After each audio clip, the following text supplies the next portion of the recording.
Many of the speakers before me have referred to the extraordinary events of the past month or two. Articles all over the world often begin with the young man in Tunisia, humiliated by his government, his modest means of eking out a living taken from him by that government. He set himself ablaze. What he did not know then, but hopefully he knows now, but that was a spark that ignited everything that has happened since across North Africa and across the Middle East. And I think the real challenge, what I'd like to share a couple of thoughts with you about today is not only identifying what's going on, but wonder out loud what will happen in the future. What will history record was the follow-on in every one of these countries. Will repressive leaders be replaced by repressive leaders, or will the fire of democracy burn strong enough to make sure that doesn't happen? We all know that it is possible for a country to influence the outcome, and that's why we gather today. Our friends in Europe, our friends in the UK, even the district court has said one of the ways America can influence the outcome is to delist the MEK. We join in solidarity for that purpose.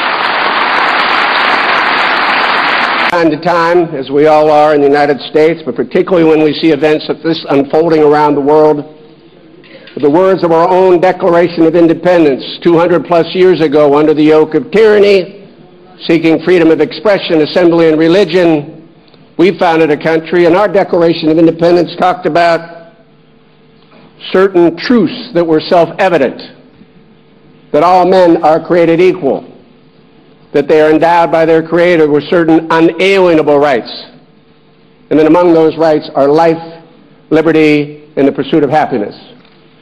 This is the Declaration of Independence that the people at the Camp Ashraf and individuals throughout the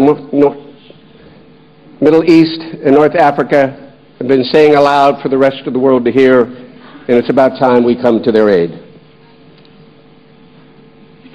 Now is the time to let the voice of the MEK and the democratic resistance be heard. Now is the time for the United States to understand it's not only in the interest of the MEK, interest of Iran, the interest of the region, but it is in the global interest, the interest of the world, to protect the people at Camp Ashraf and delist the MEK. Let's think about this for a moment, ladies and gentlemen. Military and political leaders in the region for years and years have said that the greatest threats to stability in North Africa and the Middle East particularly is Iran. I had occasion a couple of years ago to talk to one of those leaders, prominently figured in today's political discussions. He said there are three problems, three concerns we have in this region of the country, region of the world. It's Iran, it's Iran, it's Iran. The State Department in 2009 said,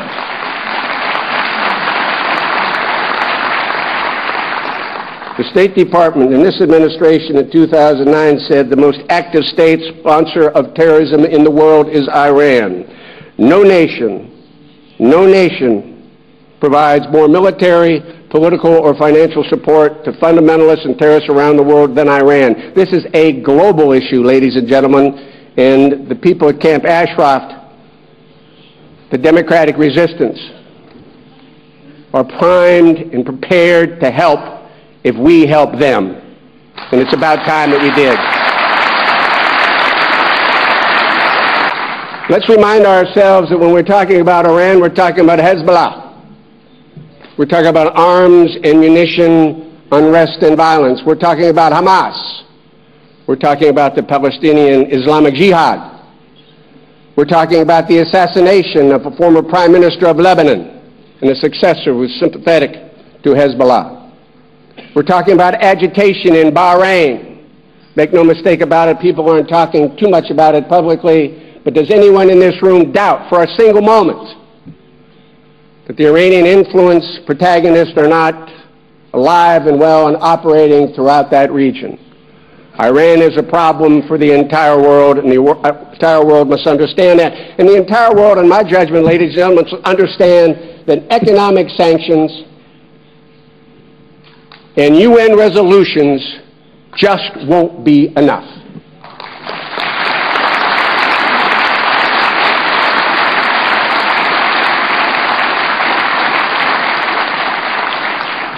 I would suggest that instead of another UN resolution condemning the assault on human dignity and the violation of human rights in Camp Ashraf, instead of a UN resolution, I suggest perhaps they send a multinational force to protect the people of Camp Ashraf.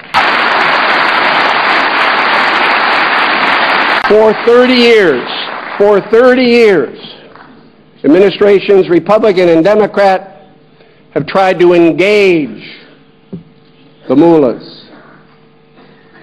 Ahmadinejad, one of the ironies in this whole debate is that he comes to the United States of America, enjoys the freedom of speech and assembly, he can say whatever he wants to say, and he goes back home and dissent is a crime punishable by death. There is something wrong with that picture. Think about this for a moment.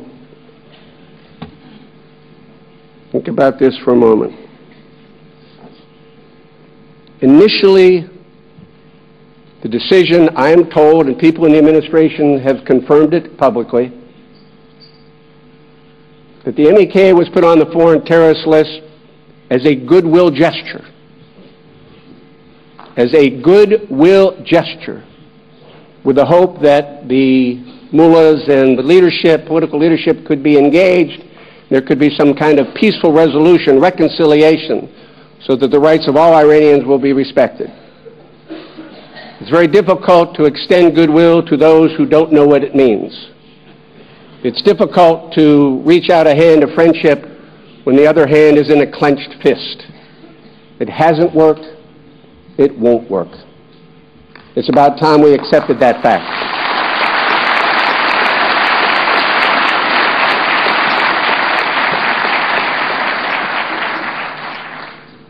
Time is running out. The time is now. Time for the U.S. to act is now. I think the only permanent answer to the nuclear threat in the world from Iran, the potential destabilization of that, the only answer is regime change in Iran.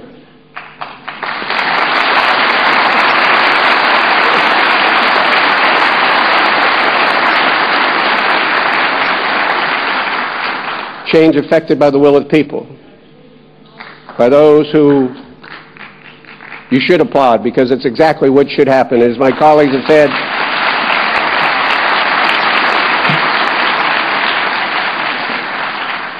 a couple final words, if I might. Those of us who served in the military, none more distinguished than General Jones, I might add, I'm proud to be in his company and proud to be on his side. Unfortunately, I'm a little older than he is, so I didn't serve under him when I was in the military. Would have been proud to do so. There are patriots everywhere in Iran and throughout the Middle East and North Africa. Soldiers all.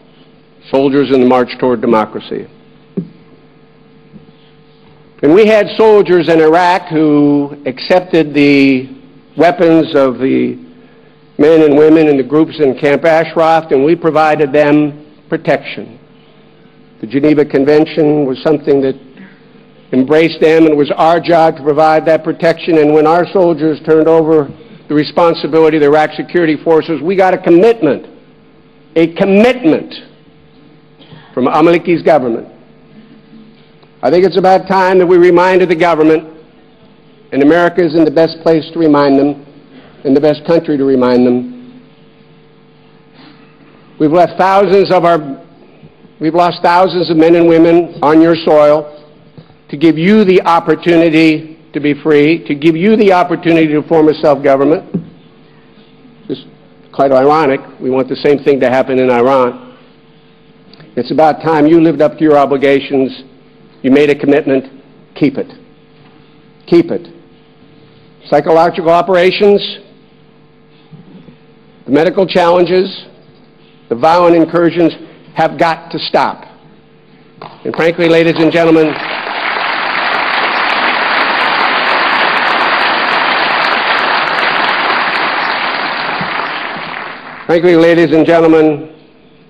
We need to put more pressure on the leadership there to make sure that that happens. We should be protecting the people of Camp Ashraf. We should get help from our friends in the United Nations to quit passing resolutions, perhaps put a multinational force to do it if the المللی government cannot. And we should delist the MEK. Thank you very much.